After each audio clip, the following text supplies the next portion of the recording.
પર કાદવ નાખવાની તમે રમત વિદેશોમાં જોઈ હશે, પણ ગુજરાતમાં પરાણે કાદવ નાખવાની રમત જોઈ છે ખરી? જી હા, વાત છે મહીસાગરના ખાનપુરમાં આવેલા બોરભાઈ ગામના પગી ફળિયાના લોકો. રોજ આ રમત તંત્રના ઓરમાયા વર્તનથી પરાણે રમવા મજબૂર બન્યા છે, કેમ કે એમના માટે આ કાયમની સમસ્યા છે, કારણ કે આ ગામમાં જવા કોઈ બીજો રસ્તો નથી. ગામના લોકોને કાદવમાંથી પસાર થવું પડે છે. આમ જોઈએ તો આ રસ્તાને આપણે કાદવનો રસ્તો પણ કહી શકીએ છીએ.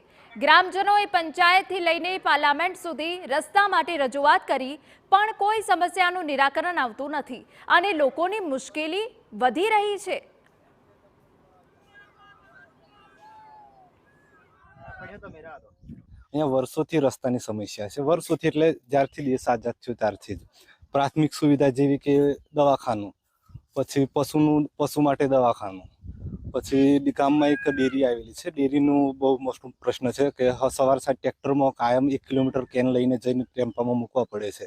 પશુને સારવાર માટે જે સરકારી સેવા છે 1962 તે પણ અહીંયા આવતી નથી. બીજું કે ગર્ભવતી મહિલા હોય તો એમને જ્યારે દવાખાને જવું થાય ત્યારે આવા કાદવ કિચડમાં જોડીમાં લઈ અને કંપા સુધી જવું પડે છે. ત્યાર પછી અમને 108ની સુવિધા મળે છે. અમારા ગામની અંદર વર્ષોથી આ એક રસ્તાનો મોટો પ્રશ્ન સમસ્યા ઊભી થયેલી છે.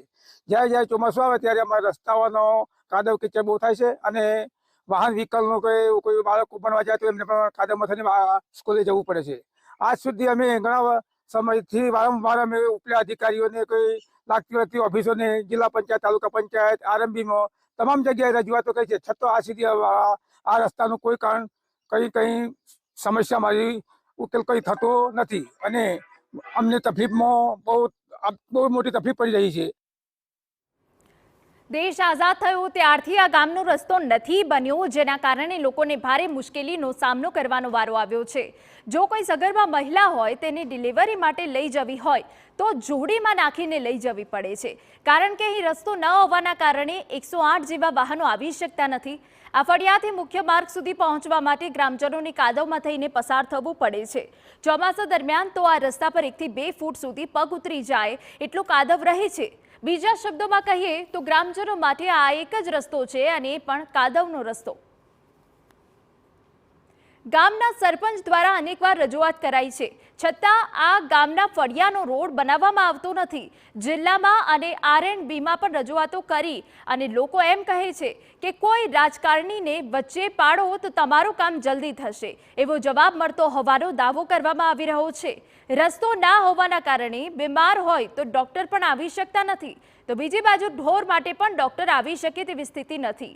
નાના બાળકોને કાદવમાં થઈને જવું પડે છે. સગા સંબંધીઓ આવી નથી શકતા, જેથી ઘણી તકલીફો પડે છે. સરકારી કોઈ લાભ મળતા નથી, ત્યારે જલ્દીથી રસ્તો બને તેવી લોકોની માંગ છે. અને અમારા રસ્તાની પરિસ્થિતિ વર્ષોથી એવી ચાલે છે કે ભયંકર લોકો હોળી અને આ રોડે દિવસ કાદવ ઉડાડે, પણ અમે ચોમાસામાં કાદવ ઉડાડીએ છીએ. એનું કારણ છે કે અમે અમારા ગામમાં ડેરી લાયા છીએ, છતાં અમે ટ્રેક્ટરથી કેન હેંગ લોડે અમે 1 કિલોમીટર દૂર આપવા જઈએ છીએ રોજ, બરાબર. અને પહેલો મુદ્દો તમારો એ છે કે ડિલિવરીની બાય માટે અમે બહુ પરિસ્થિતિ ભયંકર બને છે અમારી, અને ફાઇલો લઈ અને અમે લુણાવાડા સુધી જઈએ, પણ અમે ડિલિવરી બાયને ઊંચી કરી અને 1 કિલોમીટર લઈ જઈએ